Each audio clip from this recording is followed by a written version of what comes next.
Katong gapon tong kuan sa to mo rin Japon tong Grupo ha.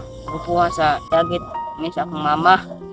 Kamunduhan mo to no. Katong nakaitong Sa ano? Anong pangalan sa papa mo? Binjo. Binjo. Ha? Maugit siya akong papa. Harapan talaga sa malaman niya yung pagkatao ni Tuloy. Yan, so what's up mga tol, magandang gabi po sa lahat mga tol. So ngayong gabi nito mga tol ay meron lang po akong i-update sa inyo mga tol. Dahil po kagabi mga tol ay hindi ko nasahan mga tol na paglusob namin sa kung lugar kung saan na kita namin si Tuloy o nahuli ko mga tol. So ngayong gabi nito mga tol, meron lang po akong i-update sa inyo sa Joshua. Dahil po sa kagabi nga po ay lumusob po kami doon, ay pinatake po siya at gusto siyang bawiin sa amin mga tol. So yun mga tol, ito po yung kalagayan ni Joshua ngayon mga tol no.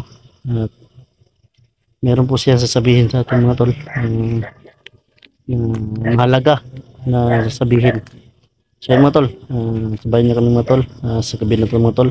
At big love shoutout sa lahat ng mga solid supporters, silent viewers, new subscriber, at lalong lalo na laging nag-aabang dyan sa mga video ko. So yun, tara, nandito si Joshua. So yun mga tol, nandito po si Joshua mga tol. Kanina pong hapon mga tol ay pagising ko mga tol ay meron po ako nakita sa kanyang kaliwang braso. Namumula po mga tol, may parang bakas ng kalmot. So yan, Yung kamay ni ipakita mo yung kalmot mo. Yan o.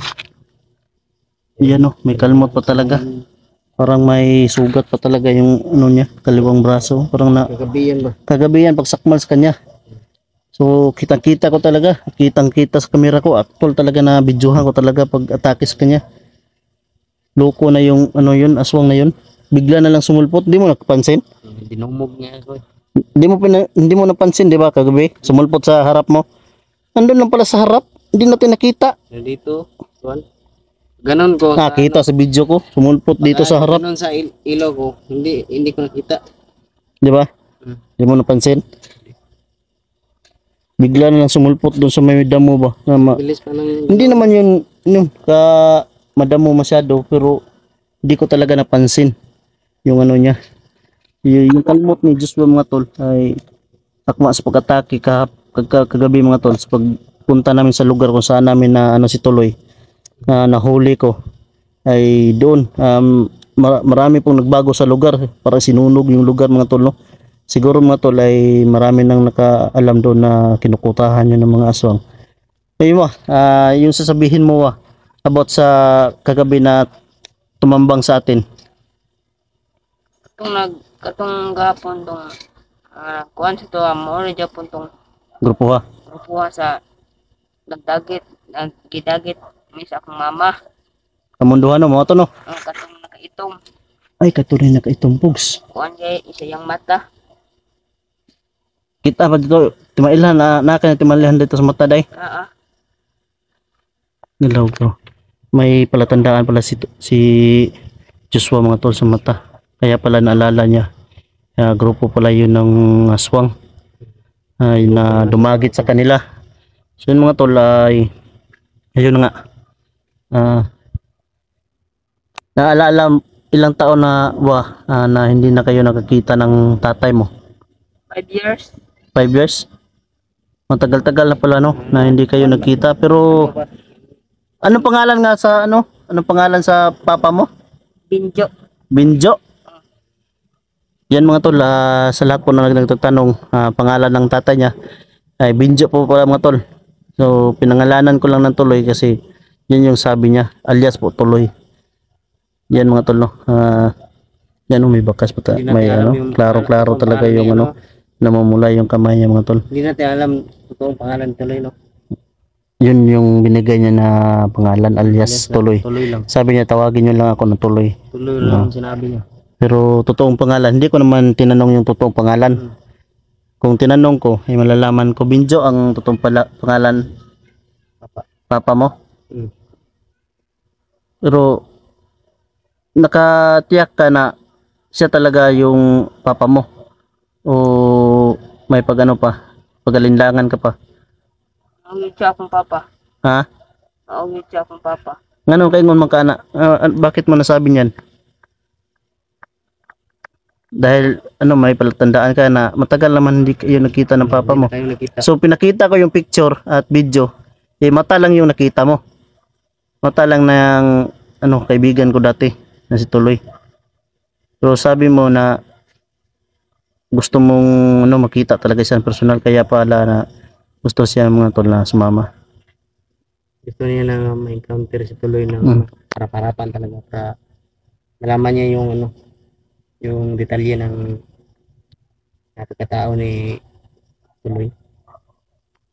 So yung mga tol, meron ka pa bang sasabihin kung sakali man na magkita kayo ng Tuloy? Pwede ko mabalos itong mga kwan. Ano po sa mga nagdagit sa mama ako. Nagditay sa akong papa. Balos siya. Di ba si Tuloy, naman tayo abilidad si Tuloy ba? Naibalidad si Tuloy. Pero mahigit na ilang taon na yun na sabi ni Tuloy na nawala yung pamilya niya. Di ba? Meron pa nga yun sa video ko. Andun yung video mga tol kung kailan ko nakuha si Tuloy mahigit 5 Pero months yung na papa mo, 6 wala, months. Ano, wala siyang mga sandata. Wala siya. Dati. Oo. Meron siya mga sandata. Oo. Baka si Tuloy siguro yun bro. Siguro. Ha?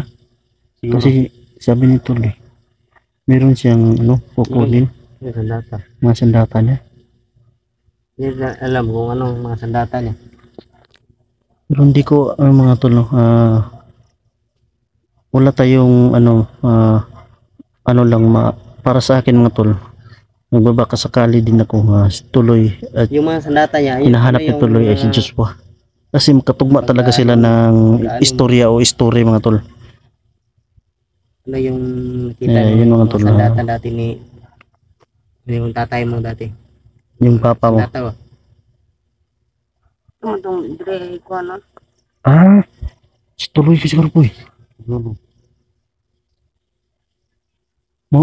Naay, kanang kahoy. Murag stick. Kahoy. Stick niya. Yan ang kinang ko. Saan? Arnes? Arnes? Naong ganito. Duha may na Shako, di Arnis. Pero duha may gunit. Madungan kahoy. Steak. So mga tol, so titignan lang natin mga tol kung anong Mga po dyan natin. kung makita si Tuloy. Dapat kailangan natin makita si Tuloy mga tol. Kasi natagal ko na rin hindi nakita si Tuloy, ilang buwan na nga. Tagal-tagal na no. Tagal na tayo. 3 months? 3 months ata o 4 months? 4 4 months no? months. Bigla na lang nawala si Tuloy dito sa bahay. Malaysi tuloy ng ano. Pero nagpaalam naman siya. Alam nga dati sabi niya na bago siya nandito pa siya, sabi niya na Paalam siya dati. na Pero yung gusto niya pag-alis talaga ng pag alis niya wala siya nagpaalam, wala siya sinusulat man lang o bigla na lang siya nawala. Pero dati sabi niya paalam siya na na gusto niya talaga na mahanap yung anak niya. 'Di ba? kahit ito na yung pagkakataon ba na anak niya. Hindi nga natin hindi natin maano yung saya talaga kasi kundi dahil kay Lolo hindi natin to makita si Joshua, di ba? Ha? So, ayan mga tol. Lulo na Magpasalamat talaga tayo. So yun mga tol magpasalamat talaga tayo kay Lolo mga tol na walang sawa mga tol. Dahil gugustuhin ko man noon kay Tuloy at maraming nagtatanong kay Tuloy mga tol kung nasaan na ba siya mga tol. Ay hindi ako makasagot kasi baka sasabihin nila pinabayaan ko si Tuloy. Hindi ko pinabayaan si Tuloy mga tol. Kasi noon pa lang mga tol, sabi ni Tuloy mga tol, hindi din siya magtatagal sa amin. Bigla na siya mawawala. So yun lang yung dati niya sinabi. Pero ilang araw lumipas, kinabukasan, bigla na lang nawala si Tuloy. Pagkagising ko mga tol, Diba, wala nang balita. Wala na Nagkasakit akong yun. nakita si Tuloy. diba nagkasakit? Nagkasakit pa nga yun si Tuloy, nalagaan namin. Problema, pagkatapos ng ilang araw na yun, pagkatapos ng sakit, bigla na lang naglawas si Tuloy dito sa bahay. Umalis Tuloy. Wala nang sulat man lang. Pero at least nakatulong tayo katuloy mga tol. At lalong-lalo na dito sa mga bata. Siyempre, salamat sa mga kasamahan ko. Sila Pungigoy, Pau, si Black Ghost. Yan. 23. Sa ngayon mga tol ay maraming nagtatanong anong channel ni Black Ghost. Ay BG po mga tol. BG23. Hindi na po Black Ghost. Kaya nakasanayan ko lang pong Black Ghost. Kasi Black Ghost yung Black Ghost 23 yan siya. So ginawa niyang BG23. Yun yung pong channel yung mga tol. Supportahan niyo din Yan, matagal po tayo hindi makabalik siguro sa Lapaw sama kasi gustuhin ng bata na magpasama na hanapin yung tatay niya. So sa ngayon, yung una naming hahanapin mga tol ay si Tuloy. Yan. Si Tuloy mo natin. Kung hindi man si Tuloy yung tatay niya, hahanapin natin kung saan man. Sabi niya. Agree ka man, di ba? Okay ka man na si Tuloy ay ating uunahin hanapin. Kasi gusto mo talaga makita si Tuloy. So yan, nakalmot pa siya, may sugat pa siya sa braso mga tol. Si Tuloy murag na si Tuloy. Yan mga tol. Sobrang nakakaawa yung bata mga tol. Ay murag wala na to dito. Nangulila talaga sa kanyang Wala na yung si Tuloy dito doon sa kanyang ama. Nakita si Ina. Tuloy. Ha? Yung una natin nakita si Tuloy ba? Wala si Tuloy, you know. Hindi, ang una kong pinuntahan talaga ay yung lugar kung saan ko nahuli si Tuloy. Yun yung lugar na pinuntahan natin kagabi. So hindi natin expect na ganun pala ang mangyayari dahil sa sabi nga ni Joshua na yung sumalubong sa atin ay grupo yun nang dumukot o grupo sila nang dumukot kay Joshua at sa kanyang mama. So hindi lang natin na ng kanyang ina kasi bigla na lang binawian doon ng buhay at siya yung ginawang aswang o pinakain. Anong pinakain sa iyo pagkain para maging aswang ko? May pinakain ba sila sa iyo? Ha? Sa may gipakaon si mo?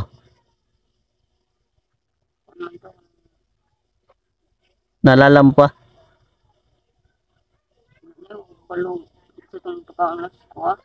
Hindi mo na naalala? Nalalahanin mo?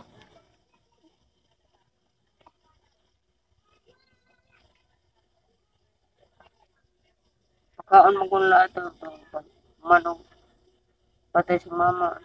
Maraming tupuan. Murag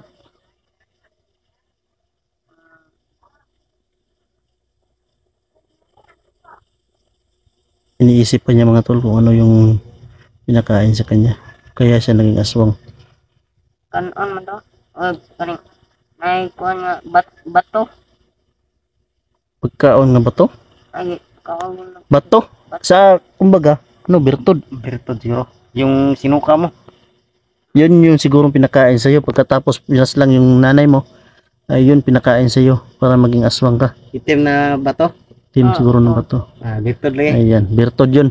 Yung bertod yung pinakain. Yan yung bertod ng mga aswang mga tol na malakas din yan. Ha? Ito akong ginawa. Kung kitambalan kang lolo. Sige, makutuloy. Sa inyo mga tol, parang umiyak si Joshua mga tol. Parang naluluha yung mata niya. Naalala niya yung nanay niya. Pasensya ka na, sa mga mga katanungan namin kasi para malaman din ng mga nanonood o viewers kung ano talaga yung pangyayari. Gusto kasi ng mga viewers na gusto nga nila magtagalog ng pero pasensya niyo na mga boss, yung Tagalog namin hindi matuwid. So si Joshua ay laking Bisaya din. Ay pasensyahan nyo na at Mahirap talaga yung Bisaya. Pero nakakaintindi kami ng mga Tagalog, mga boss. Ang problema lang yung mga Tagalog ay hindi nakakaintindi ng Bisaya. Kailangan pa talaga mag-Tagalog yung mga Bisaya para maintindihan ng mga Tagalog. So pagpasensyahan nyo ng mga boss ha. At Pasensya. pasensya talaga mga boss. Kami ay Oo. saya din. Iway. Kaya nga pinipilit namin na mag-Tagalog mga boss. Tagalog na rin. Ay- Intindihan ninyo. Para maintindihan nyo ang buong istorya. Kahit nakautal-utal na po kami mga boss. Nagka-loko-loko na yung litra ng mga Tagalog namin. Nagka-rambol-rambol, nakapilipit-pilipit. ganun. Pilipit na yung dila. At least pinipilit po namin na magtagalog. So yan, ito yung lugar natin mga boss, no. Ayan, so sobrang dilim dito sa likuran mga boss. Nabablard yung mga Yung ano po. natin. So dito mga boss, sa amin mga boss, Sina ko to. yan, malayo yung mga kabahayan dito, pero malapit lang ng highway, pero malayo yung kabahayan. Ilan lang yung bahay dito sa amin. Living. Yan, may dumaan mga tol, parang lasing siguro. Dumaan. Maritis. Yung tinatawag na kapag Ano yan? nagmamartis. Parang radyo di baktas mga tol. Baby na naglalakad. Yan mga tol. Dapat na niya po niya. Wah, tulog wa ha. Siyan. Nakakuan ba kag mga dulaan mo? Nakadula ba kay murag nagdula ako mga, kumbaga naglalaro yung mga anak ko mga tol ay Wapo ni. parang nasaya, sumaya siya. Pero Wapo ni kaning isuri pag suwa ba. Isuri gani. Dili siya ah, para hindi siya mablain sa mga mga kapaligiran, kaganapan sa mga paligid, syudad. Okay naman din yun. Maganda din naman yun, pero sa tingin ko hindi pa ngayon, pero darating talaga yan. darating yung panahon na yan. Para ano man. Pasyal tayo. So yan Pasyal ka din namin sa ano. Sa ano man gusto mo. dito ba ay pray ka talaga. Walang makakalapit dito ng mga masasama sa bahay namin, kasi pinalibutan to ng mga ng mga kuan, bertod o mga pangontra, Yung galing sa dagat. mga bahag-bahag, Yung bagbahag yung tawag sa amin mga tol, yung kuwan, tawag sungo ng isda. ng liplipan. Ay, alam niyo ba yung liplipan mga tol? Kumbaga Blue Marlin. Blue Marlin ba? Yung Blue Marlin. Ano tawag yan? Liplipan man sa atin, di ba? Liplipan sa Bisaya. Yung mataas yung sungo. Pangontra din yan ng mga hindi yan malalapitan ng mga Yun na. mga tol. Lalong-lalo na mga buntot ng pagi, ganyan. Lalagay mo lang yan sa ano. Yan lang sa loob. Hindi yan mo lalapit. Ngati yan sila. So yun mga tol, hanggang dito lang siguro yung video natin mga tol. At least meron tayong impormasyon na kuha kay Joshua, at meron din kayong mapakinggan dyan. Hindi man ninyo maintindihan yung Bisaya. Bisaya lang talaga nakaintindi sa salita ni Joshua mga tol. So kaya nga ay pinipilit namin kahit nagkapilipit-lipit yung mga salita namin magtagalog mga tol. Yung dila namin, talo-talo na talaga, ay pinipilit namin para maintindihan nyo yung mga salita namin mga tol. Dito na ang video natin. Yung Please sa lahat. Maraming salamat. yung nasa lubong pala namin kagabi, sabi ni Joshua, ay grupo yun ng dumukot sa kanila. Yun po yung sabi niya. Natatandaan niya po yung palatandaan niya sa mata na may nakita siya na palatandaan, kaya hindi niya yun po daw yung bumitay sa papa mo. O yun po daw yung nagbitay sa papa ni Joshua, yung baga tinali sa puno, gumanon, parang saranggula. So yun mga tol, abangan nyo bukas yung video ko, i-upload ko at kay Gpogs, at lalong-lalo na Kapaw, Apong Igoy at Black Boss, kasi sobrang delikado din yung pinasok nila sa misyon. Hindi man na kami nakasama, at least meron kayong mapanood sa mga video namin, bawat anggulo ng video namin, kasi kung magsama-sama kami, shutdown lahat, walang viewers. So yan mga tol, let's go. Diyan hanggang dito na lang.